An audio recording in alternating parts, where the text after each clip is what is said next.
Now, Reverend Meeks asked me to come this morning and speak about black history. He knows that one of the things that I deeply enjoy and appreciate doing is talking about the dilemmas of black folk in America.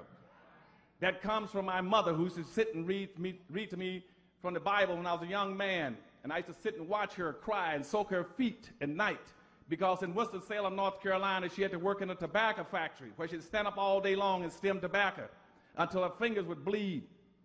She would come home and soak them. And I would sit there and cry with her. And I would say, one day, I want to be like Samson out of the Bible and go back and fight for black folk to correct these kind of conditions for black folk in the land. So there won't be any more black mothers suffering like my mother suffered. And so what I did, I tried my best after being in politics, in all levels of politics for a number of years, being in the White House with President Carter, being over education for the state of Florida, being the black first assistant secretary in the United States Department of Commerce, and being over a board of governors, chairman for a board of governors. I said I must bring all my intelligence and experience to bear to see if I can solve some of these problems for black people in this country. And so the first thing I did, I wrote a book called Black Labor, White Wealth, to define the problems for black folk in America like it's never been defined before. It ain't about all this stuff about personalities. It's about what are the conditions that precipitated black folk getting into this dilemma.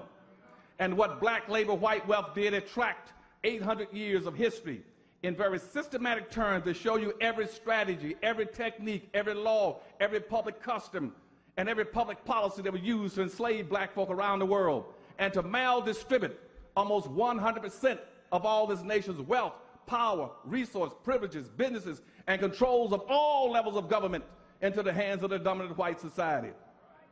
And what slavery and Jim Crow segregation did with black folk, it intentionally maldistributed all the resources away from black folk and created a real-life monopoly game. Black folk in America are playing in a real-life monopoly game that you're totally ill-prepared to play and win. And if you know anything about monopoly, monopoly is based on everybody sitting down and getting a fair share of the resources, the money in their hand before the game starts. Black folk, you can't play because you never got your 40 acres and a mule. You're sitting and playing a game that you're not going to win. And if you know anything about monopoly, the primary principles that go around the board and take the money that you have and buy land and buy the best land around the board. And if you can't buy land, then you buy businesses like electric company, the railroad, and the water company. And you buy your land, and when you develop your land, you put houses on it. And once you could receive enough rent from people landing on your houses, you then take your money and buy hotels. And then after you buy the hotels, you sit there and wait for all the rest to come around and land on your property and bring some wealth and power home to you. And see, my people have been playing real-life monopoly with no money, going around the board hoping the world that they can land on free park and income tax and charity.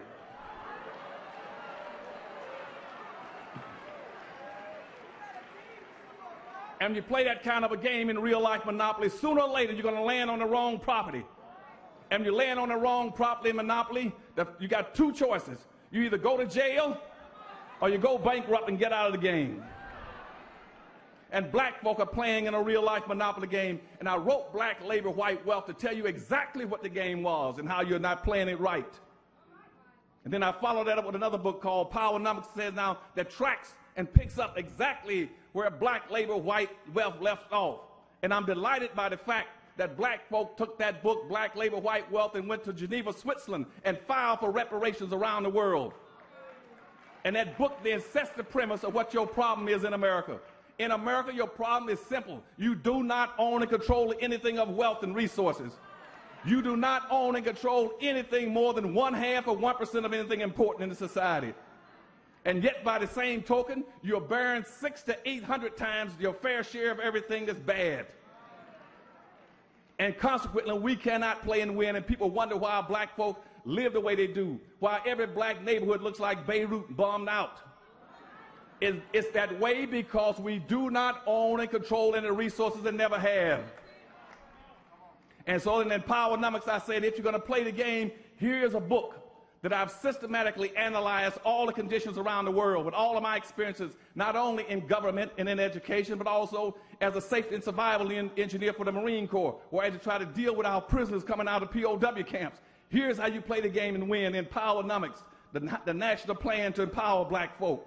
That book and all those books are going to be in the rear room and for you to purchase this morning. But most importantly, the third book that I wrote was called Dirty Little Secrets About Black History, Black Heroes, and Other Troublemakers. And I've written 2 of those books. And the purpose of those books are to tell you that you are special people, very special people as black folk.